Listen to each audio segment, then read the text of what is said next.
Well, hello, everybody. For all of you who clicked on the thumbnail because it says prepare for Civil War, and you thought you were going to get a detailed and emotional and enthusiastic description of our impending destruction and doom, I'm sorry. The title was totally clickbait because it's not how I feel, and I really wish people would stop talking about it in those terms. And that's actually what I'm going to be talking about. So sorry to disappoint. Before I get into that, we have a Friday sponsor for this episode and through the remainder of the year. It's called Spartan Forge. I'm going to go to their website right now. And for those of you who are video, you can tell what the app is without me describing it. For those of you that are audio, well, I don't know how to help you. I had the founder of Spartan Forge on, Bill Thompson. He is incredibly intelligent. A lot of people would say this is a hunting app. Even though I'm in hunting season right now, I tell you what, I'm using this far more for things outside of the hunting world. So I'm going to scroll down and give you an idea of what this app allows you to do. We're talking about terrain study, contour lines, property lines, weather. And one of the features that I think is critical is it's very close to a Blue Force tracker. You're able to create a boundary and share individual movements inside of that. And this is kind of similar to what we used to do overseas, but it really can help you coordinate inside of groups, individuals, groups, sharing pens, however you want to skin that particular cat. It helps coordinate in numbers that are larger than one. Another thing I actually really like about this is the LiDAR and the 3D maps. I have been using this more for helicopter stuff than anything because looking at a traditional map, especially if it's 2D, it's really hard to tell what the terrain features are going to be like. And then if there is foliage on top of that, it's even harder to tell sometimes. So you can compare these images left and right and take a look at what LiDAR is actually showing you there. And it's giving you an idea of the slope, in the case what I'm looking for in helicopters, the flatness of the terrain absent having any of the foliage on top, which I think is awesome. So if you're a hunter, I definitely recommend the Spartan Forge app. But like I said, I have actually been using this for far more things outside of hunting, even though I'm in the throes of hunting season. I am using it for that, but man, I have been using it for a lot of other stuff. There's a free app version that you can use as well. You can go to the iTunes store or the Android store, whichever version of the phone you may use. And that's it. Check it out. Spartan Forge AI is the website. Let's get into this not impending Civil War. Okay, got the red smoke. Gun run! North or south! West of the smoke! West of the smoke! Okay, copy. West of the smoke. I'm looking at danger close now. Come on with it, baby. Give it to me. I need it. You're cleared hot. Copy, cleared hot. All right, ladies and gentlemen. Like I said, the title was totally clickbait on the thumbnail. Not that I wanted to really fuck with people, because I don't. Actually, this is a particular topic for me that has been eating up a good amount of my bandwidth and free time thinking about where we are and how we got here and what we need to do moving forward. For whatever reason, I have seen an immense uptick in the usage of even just the words Civil War. And people thinking that we are slowly marching towards the precipice of our country tearing itself apart. And one of the things that has bothered me the most is that I have seen people that I respect reaching the threshold of what I would call promoting or advocating the need for a civil war. And it breaks my heart because I think above everything else, this is my personal opinion. I had a limited military experience, but in that limited military experience, and what I'm about to say is my opinion and my opinion only. I don't speak for anybody other than myself. But in my opinion, anybody with a background similar to my own that has actually engaged in any level of armed conflict, it is your obligation to talk people and lead them away from that tipping point where they think that terms like civil war are reasonable. because you know what it looks like. You know how horrendous it can be. You've seen sometimes the outcome of that type of warfare. And why anybody would be advocating for that who has ever been proximal to it in any way, shape, or form does not make sense to me. And I know this is a complicated topic, and I'm going to do my best to not dedicate this episode to this topic in and of itself. We'll see how it goes, because I have so many thoughts on this, it's actually a little bit difficult to get them all out, and I feel like I'm probably going to miss a few, or I'll misspeak on some other ones. I have a question in front of me. Maybe I'll read it, maybe I won't. Maybe I'll just stick to the pure topic of Civil War. I've been active more on certain social platforms trying to engage with people that are using this terminology. And even from a mechanical perspective, and this is actually what I have been phrasing a lot of my engagement with, I've been asking people who are really using this term. And like I said, I don't want to overstate their positions, but it seems to me, in my opinion, that they are promoting and almost advocating for civil war. What are the mechanics of that going to look like? And I am baffled how we seem to have arrived at a place where there is going to be, in 1 week from today, this is how my week has been going, by the way, before I get into this. I woke up this morning and I went into the coffee shop and I saw somebody wearing some really weird clothing. And I even said to them, "What the hell are you wearing? And why are you wearing that?" And they said to me, "Dude, it's Halloween." And I said, "Holy shit, I didn't even realize that." I didn't even know what day of the week it was until earlier today. That's how my week has been. I've been in a fucking time machine, it feels like. I have been on the road, more travel to come, recording this the day before it comes out. So I'm recording this on Halloween. Even though I didn't even know it was Halloween, I feel like I need to get some candy for where I live, because I don't think we're prepared for trick-or-treaters to come over. But I digress. It's been a wild one. How did I even get off on that topic? I don't even know. Engaging on social media, the mechanics. How did we get to this place where in a week from Tuesday, the 5th, November 5th, whenever the hell that's going to be, there's going to be an election outcome. And regardless of the way it goes, one party's not going to be happy. And it seems like we've arrived at a place where there is an election outcome that you don't want to accept and civil war on the other side. And it is as if we have forgotten every other possible scenario that exists between the two. And I am dumbfounded as to how we have gotten there.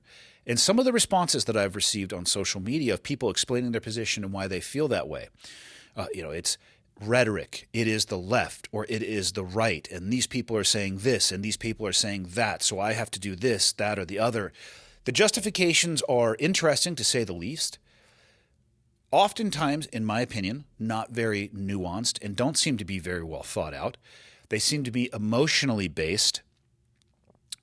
Nobody seems to feel that the election is going to have any level of validity, because there are arguments literally on both sides that are almost identical. And they boil down to this: if my candidate wins, then of course clearly the election process is working as it should. But if they lose, well, it's rigged. It has to be broken. There has to be fuckery, because only a sane person would believe the way that I believe. And yep, if it's, if an election goes to shit, then we're just going to be banging it out in the streets.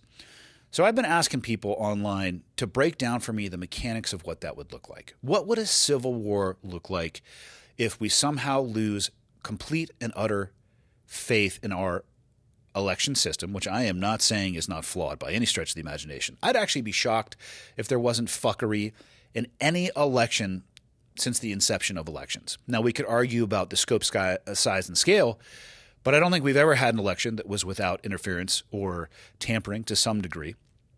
I do believe it happens on both sides as well.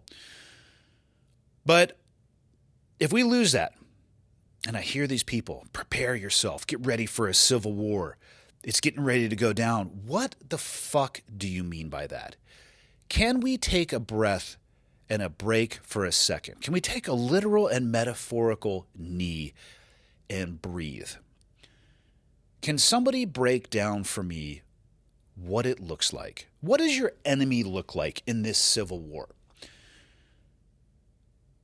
You know, in the first Civil War, which I don't claim to be an expert on by any stretch of the imagination, there were differences in our country from population, from an infrastructure, a government size, I would say moral beliefs, but I think that's always been up for grabs. People are always going to have different beliefs and morals and ideologies. So, you know, that's probably never going to go away. But even geographically, it was the North versus the South. There is no more North versus South. Every state that we have is a mix of both blue and red. So when this civil war breaks out, who are you going to be fighting? How are you going to identify who your enemy is? Are you going to go check bumper stickers on vehicles? And if that person has a bumper sticker that aligns with a political party that you don't agree with, they're your enemy? Is it people who have campaign posters in the front of their yard? Is it people that don't look like you? Is it people that have expressed a different opinion than you? Is it you taking up arms against this global elite that is unwilling to relinquish power, even though I cannot get somebody for me to describe for me exactly what that actually looks like, who these people are? Is it civilians rising up against their government? But the government, by that, do you mean the infrastructure in Washington, D.C., or do you mean all federal agencies to include the DOD and the National Guard? Where are we going with this type of rhetoric? And why are people with large social platforms, with backgrounds similar to my own, telling people to get ready for this and advocating for it?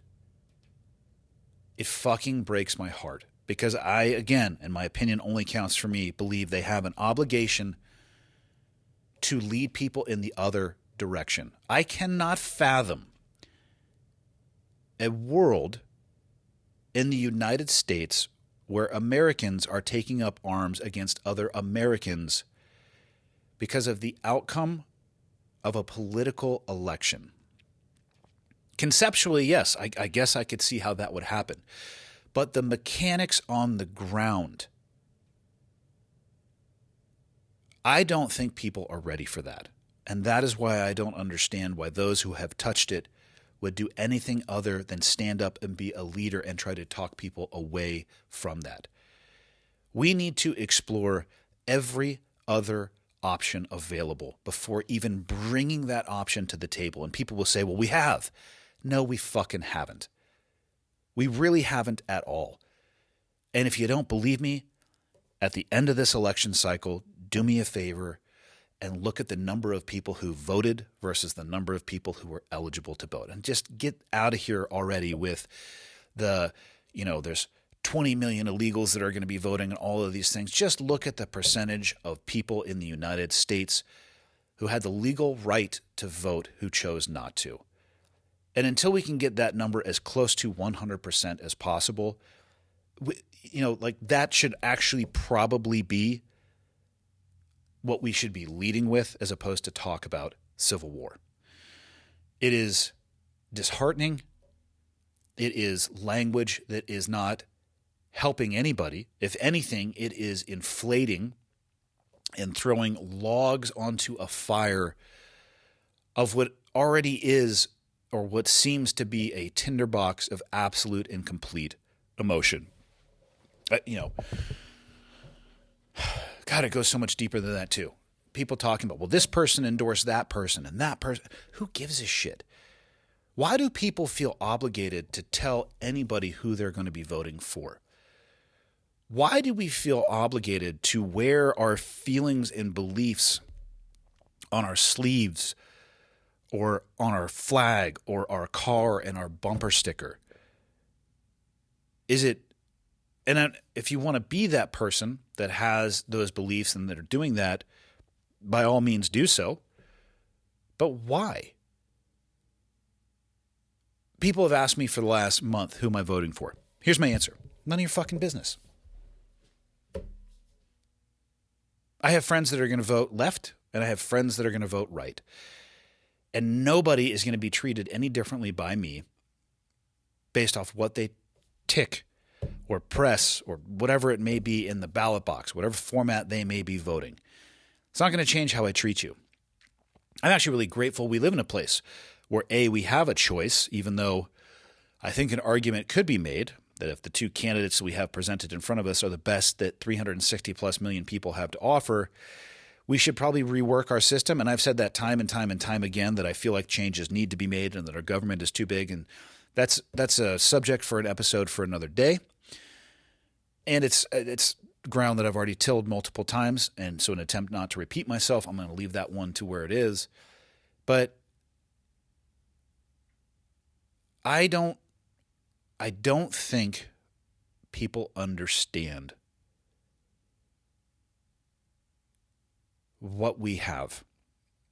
And it worries me because without that understanding, I feel like they are much more likely to casually throw it away. And I don't know how to bring that level of understanding to people other than using the voices of those who have been to those places, who have sacrificed in those places, who have interacted with those systems and seen how horrendously bad it can be in those areas, and sharing that with people and walking them back from this edge that we don't need to fall into. We're better than this. And the people that are out there advocating for this type of thing, I want to believe that you are better than this as well. And I don't know what to do from here, other than to, I guess, A, be honest about how I feel, B, provide the most objective feedback that I can on at least my own experiences and my own opinions, and C, do everything that I can to try to deflate the anger and emotion that I see on, and again, this is an interesting conversation between the balance of real life and social media. I see a lot of anger and emotion on social media. I don't see a lot of that in my real life. That could be a metric of where I live, though, geographically and population size. But either way, I feel like I am obligated to try to de-escalate where I see others escalating. Maybe the best way to end this episode is just with a question to people. What's more important to you? Being right in your own personal beliefs, or having a country that remains where you don't have to be right, and we can still accept people that believe the exact opposite of what you may believe, and they still have the right to express that, and we can still live together as citizens and as a community. To me, the latter is more important. We don't get there by burning down what we have. We get there largely by ignoring most of the bullshit that we see online, focusing on our communities and working together. And people will say, well, no, it's past that point. Is it? I don't think so. Is it going to be easy? No, I don't think it's going to be easy at all. But the first step in that process is not burning this fucker to the ground. And so for those of you out there calling for civil war, I'll end it with this. Please just stop. You have no idea what it is that you're asking for. And at the end of that, you're not going to have the country that you want. It's not going to come through destruction. It's going to come through finding the common ground with the people that we share this country with. And that's all I have on this Friday.